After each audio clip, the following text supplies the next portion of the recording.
You know that really specific surge of confidence you get when you start a new project. Like, think about the last time you bought a massive, maybe 500-page English novel. Oh, yeah. The really dense ones. Right. You place it right in the middle of your desk, and you look at it and tell yourself, this is the month I'm going to read this entire thing, cover to cover. And it just sits there like a monument to your ambition. Right. Right. A very thick, heavy reminder of the idealized version of yourself. Exactly. A monument. Yeah, okay. But then let's look at what actually happens. Like, a week goes by. You've read maybe 5, possibly 10 pages. If you're lucky. Yeah, if you're lucky. And suddenly, just looking at that book makes you feel this knot in your stomach. You kind of want to run in the opposite direction. It's like it's silently judging your lack of progress. Totally. And, that monument very quickly turns into a monster.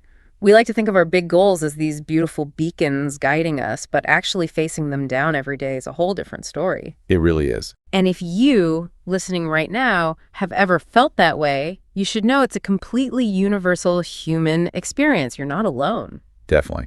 So welcome to today's deep dive. We are so incredibly glad you're joining us. Today we're looking at this really fascinating stack of notes covering psychology, neuroscience, and practical habit building. Yeah, and it's all centered around one really powerful theme, which is the power of small wins. And we want to state our mission right up front today, right? Because we've crafted this particular deep dive specifically for you, the English learner. That's right. If you are listening for this right now to improve your English comprehension, you are in the exact right place. We're going to intentionally keep our pace really comfortable. We're going to avoid throwing overly complicated academic jargon at you. Right. Nobody needs that. Exactly. Instead, as we unpack the science of motivation, we're going to organically explore some incredibly useful English vocabulary words and everyday phrases straight from our source notes. Because the goal here is twofold. We want to give you the tools to understand the actual science of learning, but we also want you to be able to talk about these concepts clearly in your own life. Yeah, because knowledge really proves its value when you can actually articulate it, when you can share it with others. Absolutely. Okay, let's unpack this. Because before we can even think about building a strategy for success, we have to look at that 500-page book on the desk. We have to figure out why our big, ambitious goals so often end in total failure and avoidance. It's the big question. It is. And I have to ask you, looking at the research we have here, are we just being inherently lazy when we avoid the book? Because, that's what we tell ourselves, right? Oh, constantly. We just tell ourselves we didn't try hard enough. Right. It's the most common narrative. But what's fascinating here is that laziness is almost never the real culprit. We're incredibly hard on ourselves. So what is the culprit then? Well, we have to look at the underlying biology. When your brain looks at a massive mountain-like goal, like reading a 500-page book in a foreign language, it doesn't just see a fun challenge. What does it see? It performs a subconscious calculation.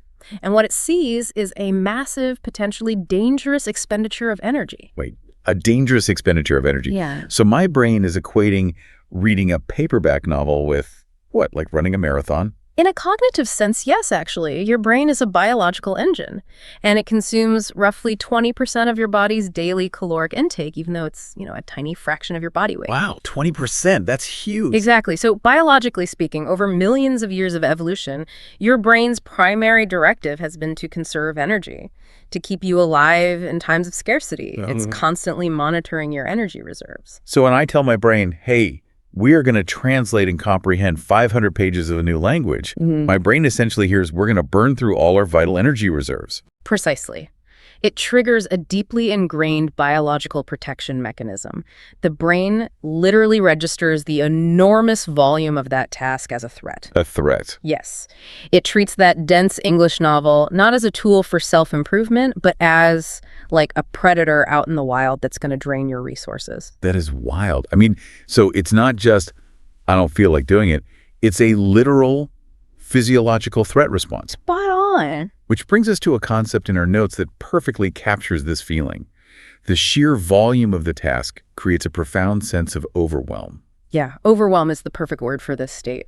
And for our listeners, when you experience overwhelm, you're feeling completely stressed, overpowered, or buried by a situation. Right. It's a great vocabulary word to know. Think about the physical sensation of a massive ocean wave crashing down on top of you, pushing you under the water. Oh, that's a terrifying image. But that's exactly it. You can't breathe, you can't see the surface. That is the exact psychological state your brain enters when a task is just too large.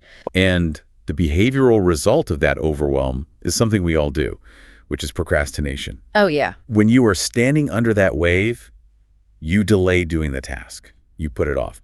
That's procrastination. But notice how we procrastinate. Procrastination isn't just sitting in a chair doing nothing. No, definitely not. It's usually the act of delaying a necessary task by doing something that feels productive, but requires far less cognitive energy. Oh, like when you sit down to study your English textbook, but suddenly you decide that your entire kitchen needs to be deep cleaned right that very second. Yes, exactly that. You are busy, you're moving, but you're actively running away from the book. Right, because cleaning the kitchen is a familiar, predictable task.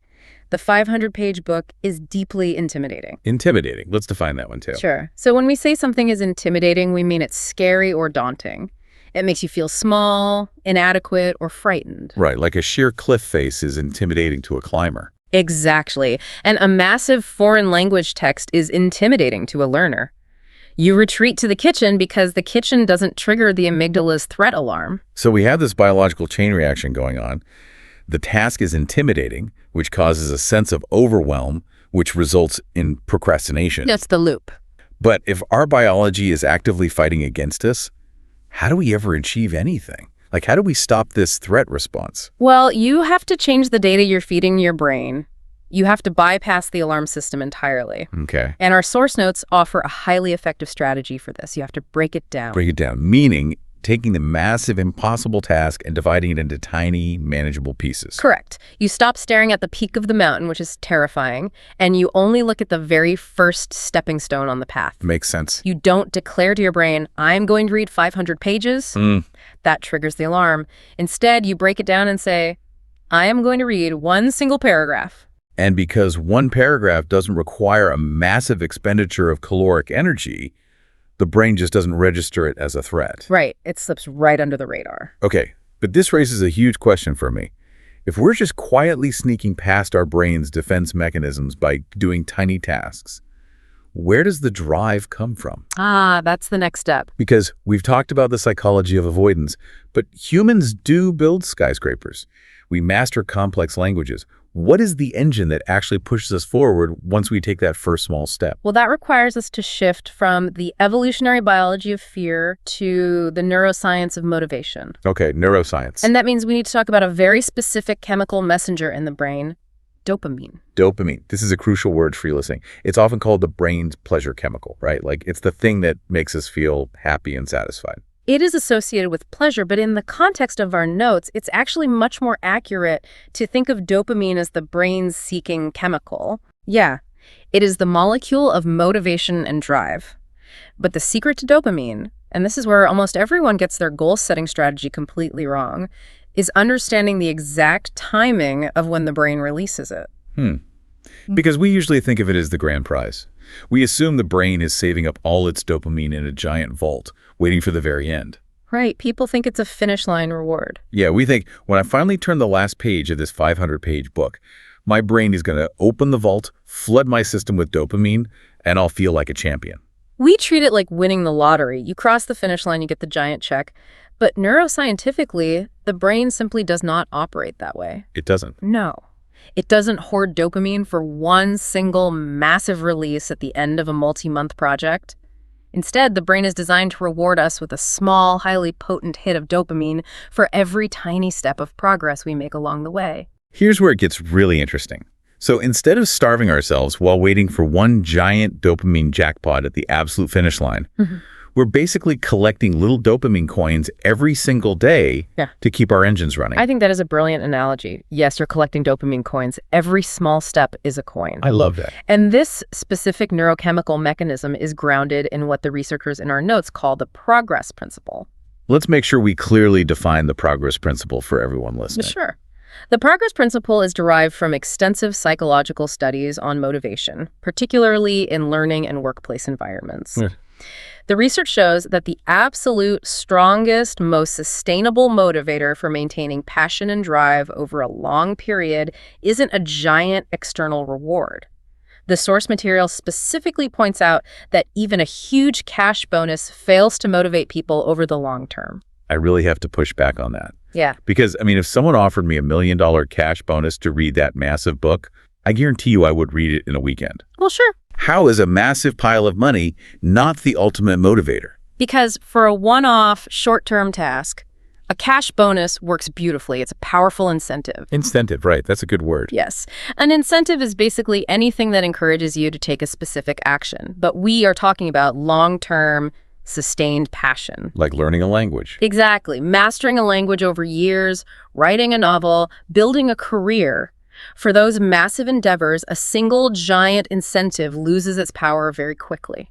Once the novelty of the bonus wears off, the daily grind returns. So what replaces the cash bonus then? The progress principle dictates that the strongest, most enduring motivation is simply the feeling of making daily progress, no matter how microscopic that progress might be. It's the feeling of moving forward. Yes, because every time you feel that sense of progress, you collect one of those dopamine coins. And this creates a continuous self-sustaining loop. Right. You make a tiny bit of progress. Your brain releases a little dopamine. That dopamine makes you feel incredibly good, which simultaneously lowers your stress and increases your focus. Oh, wow. And that increased focus gives you the energy to make a little bit more progress tomorrow. Which creates a snowball effect. Yes, exactly. That is a fantastic English idiom we pulled from the notes today. For you listening, imagine a tiny, heavy ball of snow at the very top of a long hill. Getting it to move initially requires some effort, Right. But once you push it, as it rolls down the hill, it picks up more and more snow. It grows bigger, it moves faster, and eventually its own momentum takes over. A snowball effect is when something small rapidly builds upon itself. And in our neurobiological context, your motivation is that snowball. The first small win is the hardest. But that tiny release of dopamine builds your confidence. It reduces the friction. Which makes the second small win easier. Exactly. Yeah. This beautifully illustrates another classic English phrase from our notes, which is success breeds success. Success breeds success. Basically, the act of winning actually rewires your brain to become better at winning. It does. It shifts your entire identity. You stop being someone who is struggling to read a book, and you slowly become someone who reads every single day. It's neuroplasticity in action. And it validates another great phrase highlighted in the sources, every little bit counts. Every little bit counts, meaning that no effort is wasted. Even the absolute smallest amount of progress is inherently valuable because it all accumulates. Reading one single sentence of that intimidating book counts. It counts biologically, because reading that one sentence and acknowledging that you read it is enough to trigger the dopamine loop. It proves the progress principle. It keeps the snowball rolling down the hill. Okay, so understanding the mechanics of this is super fascinating. The idea of collecting dopamine coins through a snowball effect sounds incredibly empowering. It really is. But I want to bring this down to earth for a second. How do we practically apply this to our chaotic everyday lives? Because most of us are completely overwhelmed by our schedules. That's the reality for most people, yeah. How do we intentionally trigger this progress principle on, like, a Tuesday evening when we're just exhausted? This brings us to a really critical evaluation of how we currently track our daily responsibilities. Most of us, especially when we're busy, rely heavily on a traditional to-do list. Oh, my to-do list is a nightmare. It's just a relentless scroll of demands. Honestly, looking at my to-do list takes me right back to that feeling of being overwhelmed by the 500-page book. And that is exactly the problem. A to-do list, psychologically speaking, is a list of your failures. Ouch, but true. It's a catalog of mountains you haven't climbed yet. Every item on that list is something you have not achieved.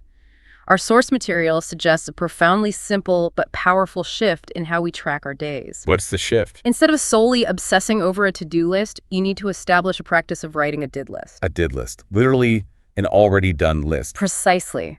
The practical advice from the researchers is to take just 2 minutes right before you go to bed. Sit down and physically write out 3 small things you accomplished that day. Just 3 things. That feels almost too simple. Just 3.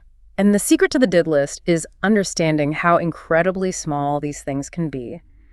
The sources provide some wonderful, highly specific examples to demonstrate how micro we are talking about here. Give me an example. Well, an entry on your did list could literally be, I memorized just one single English vocabulary word today. Okay, yeah, that's extremely doable. Another example from the notes, I looked in the mirror and smiled at myself. So you have to stop you there. Smiling. Does smiling really count as an accomplishment that belongs on a list? Absolutely. If you are going through a difficult period or you're feeling overwhelmed, choosing to perform an intentional positive action toward yourself absolutely counts. I guess that makes sense. It's a deliberate shift in behavior. Or the notes suggest an even more basic biological win. I drank enough water today. Drinking water. I actually love that because, let's be honest, there are days where just staying hydrated feels like a monumental victory. Oh, definitely. But I do want to challenge the physical act of this practice. Why do I need to write these things down on a piece of paper before bed? If I drank the water, I know I drank it. If I memorize the word, it's in my head. Why write it down? Because of a well-documented psychological phenomenon known as the negativity bias. Negativity bias. Yeah. Human brains are naturally wired to fixate on the negative. It's an evolutionary survival trait. I mean, remembering where the tiger lives is far more important to your survival than remembering where the sweet berries grow. That's a fair point. In modern times, this means your brain will naturally obsess over the 10 things you failed to do today, completely ignoring the 3 good things you actually did. Right. So by physically writing down a did list, you are essentially manually overriding that negativity bias. You're forcing your brain to acknowledge your progress. Acknowledge. That's a superb vocabulary word for our listeners. To acknowledge something means to accept or admit the existence or truth of it. You're deliberately forcing your brain to look at the truth that you did, in fact, move forward today. Exactly. You are actively taking inventory of the dopamine coins you collected.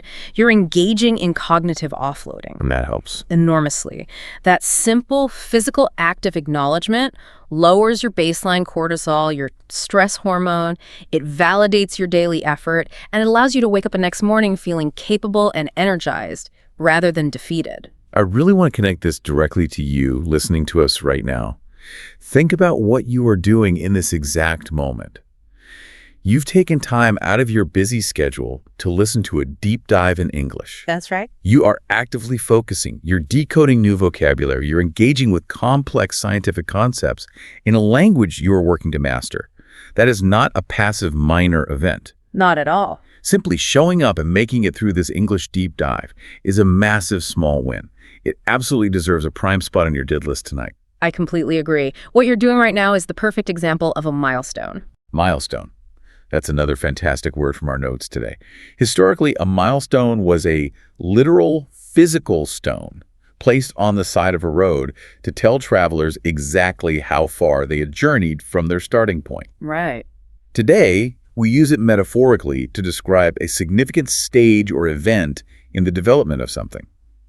Reaching the end of this audio analysis is a clear milestone on your English learning journey. And the research indicates that when you reach a milestone, no matter how small or seemingly insignificant, you must engage in self-reward. You have to give yourself a prize. It doesn't necessarily have to be a physical prize like buying a coffee or a treat, although it certainly can be. Often, the most effective self-reward is simply the vocabulary of celebration.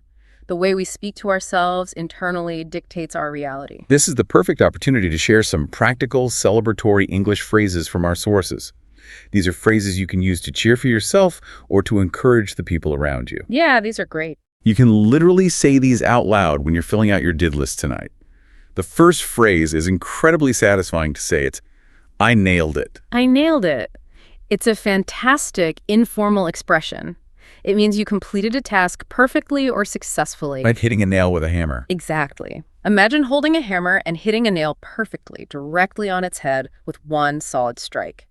It implies precision and triumph. If you successfully use one of our new vocabulary words in a conversation today, you can absolutely tell yourself, I nailed it. It has such great energy. Another excellent phrase from the notes to describe your progress is one step closer. This phrase ties beautifully back into the progress principle. When you say one step closer, you are not falsely claiming that you've finished the massive 500-page book. Right, you're just being realistic. You're simply honestly acknowledging your momentum. I read one paragraph today. I am one step closer. It completely removes the suffocating pressure of the finish line. And if you want to pass that positive energy on to someone else, maybe a friend who is also studying English, or a coworker who just finished a difficult task, Our notes highlight the classic phrase, "Keep up the good work." It is arguably the ultimate phrase of positive reinforcement in English. By saying, keep up the good work, you are communicating to that person, I see your effort, I acknowledge your small wins, keep rolling that snowball. It validates their dopamine loop. Exactly, it does. Keep up the good work. It's simple, but it profoundly changes how people feel about their efforts.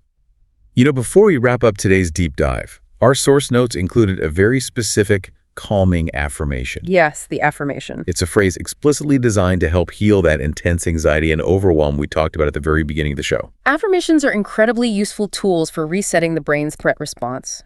When you feel that wave of panic rising as you look at an intimidating goal, repeating a grounded biological truth can bring your nervous system back to a baseline state of calm. Let's actually do this together. For you listening, wherever you are right now, whether you're commuting, walking, or just sitting at your desk, I want you to just slow down for a second. Take a breath. Just relax. And gently repeat this phrase with us. I'll say it, and then I'll give you a moment to say it to yourself. Ready? Go ahead. Small steps lead to big changes. Small steps lead to big changes. It is not just a motivational poster. It's the biological truth. It is the fundamental neuroscience of how human beings actually achieve mastery over time. So what does this all mean? We started this journey looking at a terrifying 500-page book sitting on a desk like a monster. We did. We explored the evolutionary biology of why our brains, simply trying to protect our energy reserves, register that massive goal as a physical threat, causing us to feel overwhelmed and leading straight to procrastination. But then we uncovered the mechanics of the dopamine loop. We learned that by breaking the mountain down into tiny, manageable pebbles, we can completely bypass the amygdala's threat response. We learned how to collect those daily dopamine coins. We unpacked the progress principle, discovering that the feeling of daily momentum triggering that snowball effect is far more sustainable and powerful than waiting for a giant reward at the very end. And most importantly, we explored the practical daily application of these concepts.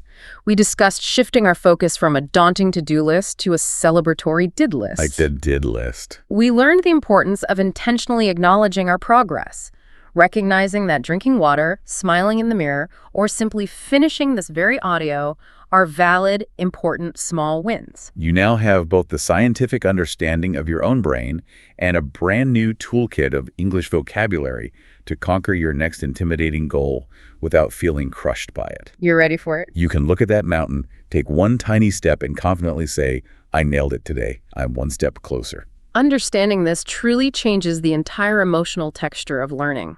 It transforms a grueling marathon into a sustainable, rewarding process. It really does change everything. But, looking at all of this research, it leaves me with one final thought. Something I want you, the listener, to mull over long after this audio stops playing. What's that? Well, we spend our entire lives absolutely desperate to reach the finish lines of our goals. Like, we want to be perfectly fluent in English right now. We want to finally finish reading the 500-page book. We want the big promotion. Of course. But if our neurobiology is explicitly wired to be at its absolute happiest, releasing a steady stream of dopamine only when we're making small, continuous steps of progress, does that mean the finish line we are also desperately rushing toward is actually a biological illusion? Wow, that is a profound question. If the brain only rewards the active steps of the journey. Exactly. If the dopamine, the actual chemical sensation of happiness and fulfillment, only comes from the stepping stones, maybe true happiness doesn't exist at the finish line at all. Yeah. Maybe the finish line is just an empty room. Maybe true happiness only exists in the momentum of the journey itself. That's definitely something to think about. Keep up the good work. We'll catch you on the next deep dive.